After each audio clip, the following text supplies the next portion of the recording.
If a slap on the wrist doesn't work, punch him in the face and knock him down. Big news came out from the FCC yesterday in the efforts to thwart robocalling. Robocalling, of course, being those spam calls that we all get and absolutely detest. So here in the United States, they are really stepping up the efforts to crack down on robocalls as they get into this country, right? They have to come in on a carrier and then focus on the source of the robocalls coming from abroad. The FCC has been focusing its enforcement on the gateway providers that basically, where those calls land into the United States and then spread out to your home phones and your cell phones. So this tweet from the FCC that came out yesterday says, today our robocall response team announced first of their kind Enforcement Bureau orders to begin removing 7 voice service providers from the agency's robocall mitigation database. Providers must take key robocall mitigation steps, including implementing STIR/SHAKEN throughout their IP networks, and if they fail to demonstrate that they have met these requirements, they can be removed from the database and other networks will no longer take their traffic. Under Chairwoman Rosenworcel, the robocall response team was created to serve as an FCC staff working group that pulls together expertise from across the agency to combat the unyielding menace of illegal, spoofed spam robocalls. And then that was followed up by Chairwoman Jessica Rosenworcel herself with a tweet that says, "This is a new era. If a provider doesn't meet its obligations under the law, it now faces expulsion from U.S. phone networks.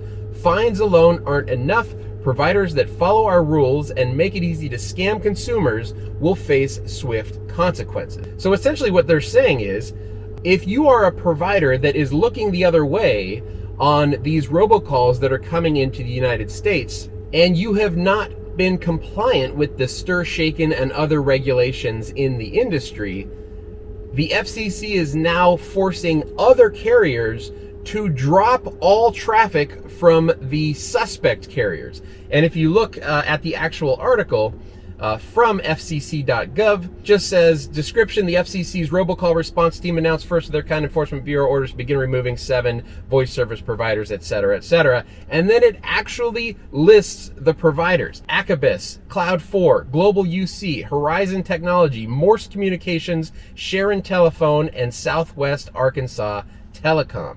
And in each of those orders for each of those various telecom companies, the FCC is basically saying, hey, you need to show us that you're compliant with these robocall mitigation rules. Otherwise, we're going to block all of your traffic. Or we're going to say, Verizon, you have to block their traffic. And bandwidth.com, you have to block their traffic, right? So all of the other carriers will get a list of IP addresses to simply drop calls from entirely. Now, if you're one of those providers that's been looking the other way on robocalls because, hey, they do make you money, right? All those millions and billions of robocalls coming in, they have to be paying someone to terminate those calls here in the United States. If you've been looking the other way and your entire carrier gets dropped because of robocalling, that affects not only the robocalling calls, but also any legitimate traffic that might be carried across your network. It's effectively going to kill these small telecommunications companies if they don't get their act together. This is the strongest enforcement of these rules that I have seen thus far. I went into deep detail on the regulations known as STIR/SHAKEN with Tony Lewis, who's the CEO of Clearly IP, and he's also a guy who knows more about voice over IP than anyone else that I personally know in the industry.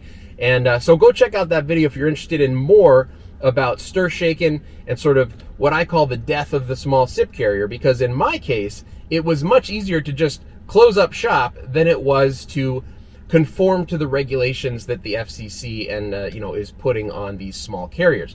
Setting up a whole infrastructure for terminating calls, getting various certificates to prove you are who you say you are, and digitally signing every phone call that comes across your network. Stuff like that just has such a tremendous learning curve that the amount of money that we were making on that SIP service was not going to be worth it to become compliant. So myself, along with tons of other carriers, have simply just left the business. But this is just one example of how extreme the FCC has gone to try to mitigate this problem. It's a massive problem because you got billions of robocalls, of which a significant chunk of those robocalls are scam calls, people trying to scam people out of their money. So they are really, really, really clamping down on it. And as much as I hated to have to close up my own SIP business, I really like that they're getting to this level of enforcement, because hopefully those calls will stop at some point. And for those of you outside the United States where this doesn't affect you as much, I know I got a ton of comments on the Stir Shaken video about like, hey, we're in Europe, we don't have robocalls at all. So consider yourself lucky, because it is a disease here in the United States that I'm glad to see is starting to become cured. All right, if you guys enjoyed this video, make sure you give me a thumbs up. If you'd like to see more videos like this, please click subscribe. My name's Chris with Crosstalk Solutions, and thank you so much for watching.